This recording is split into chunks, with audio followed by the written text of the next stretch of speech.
Sikiliza mdogo wangu, mimi shida yangu ni kusaidie. Ndio shida yangu. Ukisema uondoke huyo, anakutafuna hapo hapo. Umeona kichwa alivyokuelekezea hicho? Hicho kichwa amekuelekezea kwenye mguu wako. Ni kwa sababu tu, haya sema ukweli wako. Hizo ndizo umezipata wapi? Nisameni, nimezipata hapo hivyo. Yaani umezipata hapo shamba la nani?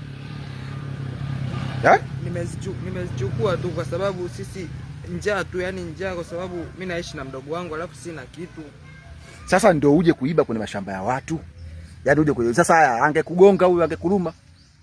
Yaani huyo ndo amekukamata ili wewe usiondoke. Yaani ukitingishika ujue umelika. Na mimi nakurekodi hii video ili niende niwapelekee serikali wasiseme kwamba labda nimekuonea. Huyo yeye ataondoka na shughuli zake. Lakini sasa je, ndio angekuja mtu mwingine? Mimi kwa sababu ndo mwenye shamba naweza kumtoa huyo, umeona anaondoka huyo, hana shida. Je, ndio kama angekuwa mtu mwingine? Singekuua mdogo wangu? Ndio, lakini sitorudia tena, nisamee. Yaani kwa nini wewe watalishe maisha yako kwa eti kwa sababu ya ndizi hizo? Ndizi hizo ndio utalishe maisha yako kuingia mashamba watu kuiba. Sasa mdogo wangu mimi nakuachia kwa sababu yule jamaa usimwona anakuachia. Anaondoka. Lakini usije ukarudia. Tulia hivyo hivyo. Tulia hivyo hivyo, muache aondoke. Usije ukarudia tena. Ukija ukirudia kitakacho kukuta. Tulia hivyo hivyo, ukihangaika atakuula wewe, atageuka atarudi. Tulia hivyo hivyo.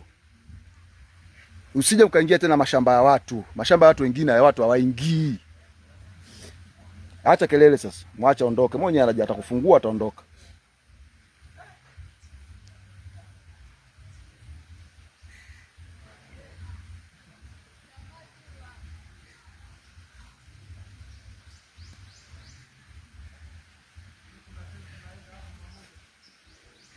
Shusha huo mzigo hapo chini.